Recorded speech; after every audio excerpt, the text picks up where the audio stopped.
What is going on, ladies and gentlemen? Welcome back to the stream, and today we are going to be recapping Season 1 of our Miami Marlins rebuild. Before we take a look into the Major League squad, we'll first take a look down on the farm. Let's kick things off with our AA squad in Pensacola. While they didn't make the playoffs, they did turn in a winning second half, which is a solid step forward developmentally. That's really the focus at this level. Starlin Caba, just 19 years old, held his own with a 286 average and a 735 OPS. His power numbers weren't jaw-dropping, but for where his raw power sits right now, this was encouraging. There's some debate about whether or not he's ready for AAA to open next year, but he's at least in the conversation, which is a win.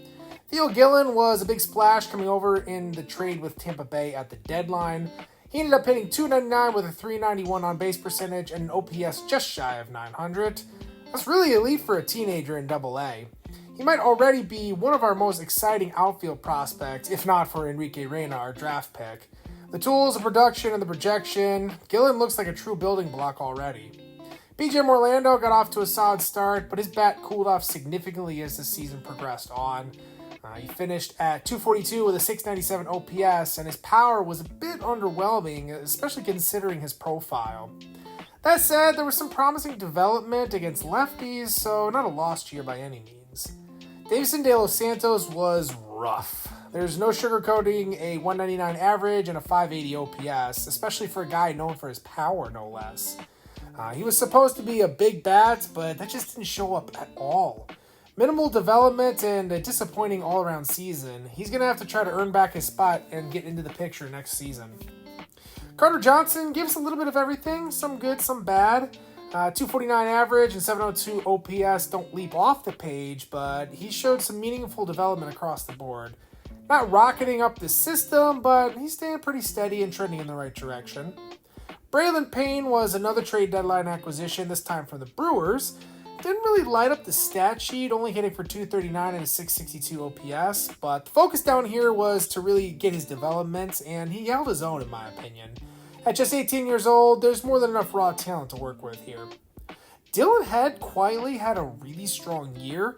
293 average, 356 on base percentage, and a 773 OPS are all great signs for a guy more known for his glove and speed.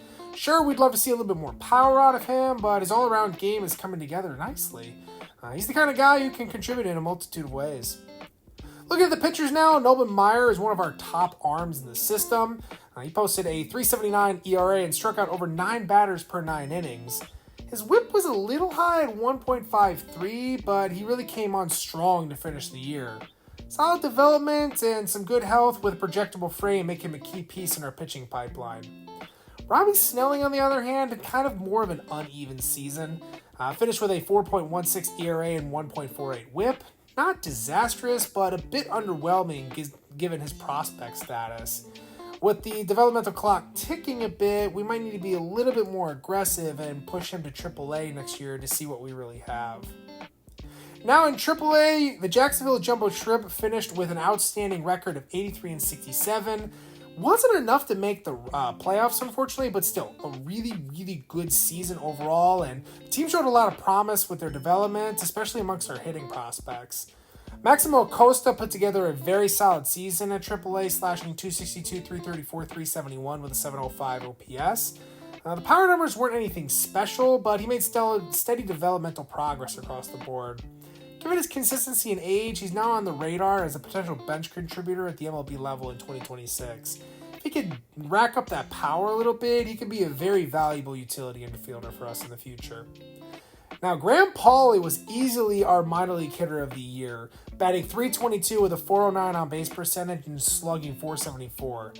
That OPS of .883 speaks for itself, and he's done everything possible to put himself in the major league conversation. Despite not being one of our top prospects to start the season, his performance is forcing a reevaluation. Expect him to see some time in spring training to battle for a roster spot next season. Now, Victor Mesa Jr. impressed with a .268, .323, .410 slash line, delivering encouraging offensive production while continuing to provide plus defense in center field. It's a pretty well-rounded campaign, and his ability to do a little bit of everything puts him firmly in the mix for a fourth outfielder position or even a platoon role in Miami next year. Strides he's made offensively give us hope that maybe it can be more than just a glove first option. Now, Kemp Alderman was kind of up and down on the season. He ended up finishing kind of disappointing with a 682 OPS and a concerning drop-off in power against left-handers, which was kind of odd. Not only did he finish the season cold, but there was lack of development overall, which kind of is the thing that stung the most. After a year of stagnation, he'll need to come into next season with something to prove. This was really a missed opportunity for a guy who had a shot to push himself into the MLB picture next season. On the pitching side of things, Thomas White made the jump to AAA after a dominant AA stretch, and he held his own, finishing with a 4.18 ERA and 1.29 WHIP in just about 15 innings pitched. Those numbers don't tell the full story, though. He continued to flash his frontline potential. Still remains our top overall prospect going forward, and this season just kind of reinforced that. If he continues progressing how he did this season, I think we'll be able to see him with a 2026 big league debut. Now, Dax Fulton was kind of lower on our prospect list. Former second-round pick, struggled to a 5.19 ERA and 1.46 WHIP. Just never quite found his rhythm. He's a guy who's already on the 40-man roster, so this was a big year for him, and he just didn't deliver. His chances of contributing at the MLB level are looking slim to none at this point, and I don't really know if I want to bring him back next year at all. Steven Cruz is a guy we acquired from the Royals at the deadline, and he was really sharp at AAA with a 3.24 ERA and striking out 9.45 hitters per 9 innings. His stuff clearly plays, and he gave us everything we could ask for at AAA. The only thing keeping him out of the bullpen this year was a crowded bullpen in the major leagues. Assuming a spot opens up, he should see some time in the majors next season. He's definitely earned that. Now, George Soriano was lights out for us this year with a 3.10 ERA and striking out over 11 hitters per 9 innings. Well, he's not on the prospect radar because he's already got enough service time. He's proven to be a high-quality depth arm. But just like Cruz, he's kind of stuck behind a logjam of the bullpen. So we're going to try to clear some of that out this offseason, maybe see if we can't open up a couple slots for some of these younger guys to kind of prove themselves. But we honestly have a good amount of depth in the bullpen, and that's a great problem to have right now. Soriano gives us some peace of mind knowing what we have waiting for us. Now it's time for the Major League squad, and we finished with a record of 73-89. Honestly, not terrible. I knew this first season wasn't going to be a very successful one, and to only be 16 games under 500, I suppose that would probably be a win, especially because we started the season so poorly in the month of April. We seemingly got better as time went on. Taking a look at the hitters, what a breakout year it was for Xavier Edwards. Finished with a WAR of 4.7 and batting runs over 46, so extremely, extremely impressive. He hit an absurd 329 with an OPS of 892, showing off some surprising power that I don't think anyone saw coming. His discipline and bat-to-ball skills were elite, and his ISO jumped all the way to just about 170, which was a huge game changer for him. Easily one of the best players in the National League this season, and he earned some bump in both of his ratings and his potential going forward because he just seriously earned it this season. Definitely a legitimate franchise cornerstone going forward. Now, Otto Lopez got off to a strong start this season, but he couldn't sustain it, finishing with a middling 683 OPS. His on-base skills dipped a bit, and the lack of power made him replaceable by the year's end. With our infield depth kind of growing and with some high-potential guys in that middle infield, I don't think he's a long-term option for us, and he's a potential trade candidate this offseason, especially for any teams that might be needing a utility infielder. Kyle Stowers got some more playing time after the trade deadline, opened up some more opportunities, and he took full advantage. Posted a solid 749 OPS with strong power numbers, slugging a impressive 451.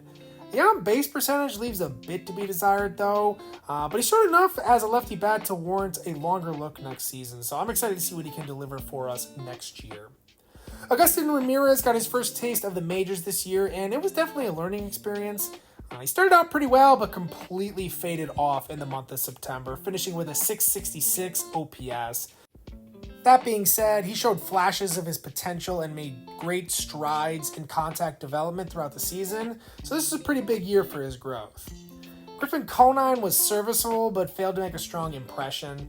A 701 OPS isn't terrible with decent pop, but he didn't separate himself in a crowded corner outfield group. At this point, he looks like a depth piece at most, more than anything for a long-term option. Now, Dylan Carlson played pretty well after coming over from the Orioles at the trade deadline. He fit in very nicely in a full-time role and put up an impressive 827 OPS. Proved he could handle more than just lefty pitching and became a steady everyday presence, shaping up to be a nice transitional piece who could stick around while the younger talent develops. Nelson Velasquez was another trade deadline pickup who thrived with everyday at-bats, slugged an impressive 473 and posted a 782 OPS while showing off some of the best raw power on the roster. His emergence gives us some flexibility in the building of our lineup next year, which is nice. Joe Mack, a little bit rough of a go for him in his first cup of coffee in the majors. Hit just 172 and slugged under 300.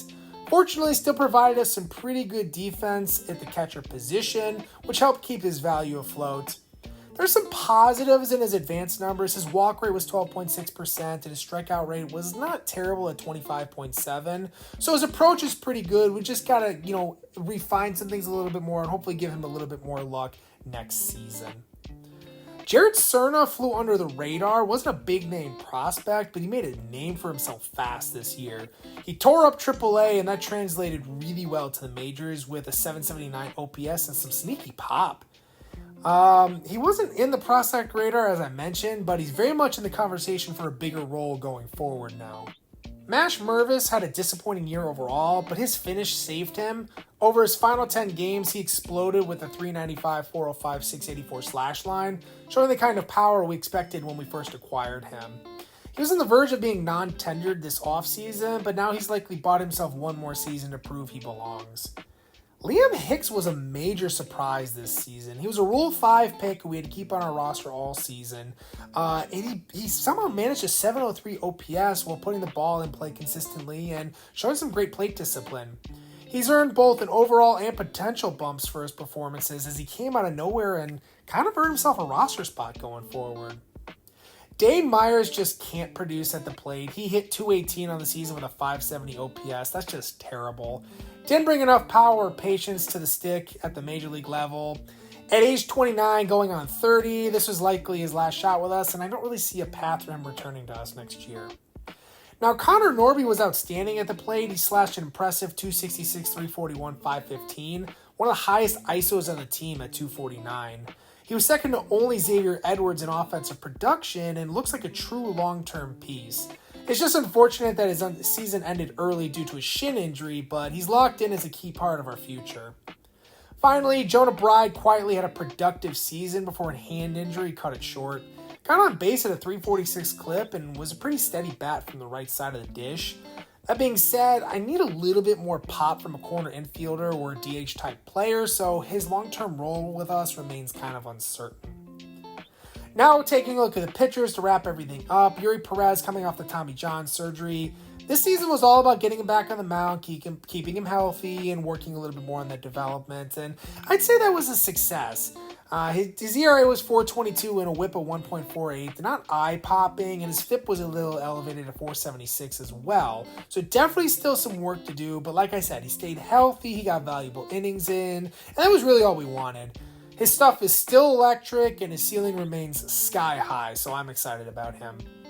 Aiden May looked dominant at AAA, so we gave him the call to the majors, but he struggled badly in his first cup of coffee, posting a 6.44 ERA in limited innings. That being said, his FIP wasn't terrible at a 4.6, suggesting a little bit of bad luck. At only 21 years old, there's no need to panic on him yet. This was more about just getting his feet wet. He's still big part of our plans going forward. Hopefully we can get something good out of him. Now for Edward Cabrera, it was another frustrating year of inconsistency. He showed those flashes as always. His strikeouts per 9 was over 10, but the walk rate was just way too high at 5.6 per 9, and it continues to hold him back. He finished with an ERA of 4.94 and didn't take that leap we were hoping for. So next year, probably going to look to move him into the bullpen and see if it can play up in short stints. Ryan Pepio was a pretty big piece of that Sandy Alcantara trade, and he delivered after coming over. Finished the season with a 4.17 ERA and a solid 1.1 WAR while logging key innings down the stretch. Not a big flashy guy, but he looks like a reliable mid-rotation arm moving forward, and a pretty good return on that trade with the Rays. Now, Max Meyer was our most effective starter this season, posted a really strong 3.6 ERA and solid numbers of innings, and finished with a 2.1 WAR. His control improved greatly, and he kept hitters off balance all year. Quietly, he was the anchor of this staff and showed real top 3 starter upside going forward. I was very impressed with him, especially for a guy who came in to the season with a low 70s overall. Adam Mazur was kind of the unsung hero of the pitching staff. He just ate innings like crazy in long relief. Now, he didn't do anything crazy with the production, only a 3.98 ERA. Stuff isn't overpowering, but he filled an important role for us when we needed to get some length out of our bullpen and keep us in games. Pretty pleased with his contributions. Anthony Veneziano is one of the more confusing arms on the roster. He struck out a ton of batters, 9.5 per 9, but also walked the world, finishing with a brutal 6.5 base on balls per 9 and a 4.75 ERA. I definitely see upside here, but if he can't get his walks in control under wraps, his long-term role looks kind of murky. Could really go, honestly, either way next year. Jesus Tinoco quietly put together a 3.47 ERA and didn't allow an earned run over his final 10 appearances. That being said, his strikeout rate is really low at 6.9 per 9, and his FIP is a little elevated at 4.32, suggesting he may have outperformed his actual abilities a bit. He was solid, but I'm not fully sold yet. He's going to need to keep proving it. Brian Baker was acquired from the Orioles at the deadline and didn't quite live up to what we were hoping we were getting. Finished the season with a 4.41 ERA and a 1.44 whip, and lacked the swing and miss stuff I was thinking we were getting. He still has some service time left, so we'll likely keep him around, but his role is very much up in the air right now. Could be an up and down guy going forward. Anderson Pilar is another Rule 5 pick who turned out to be very solid for us.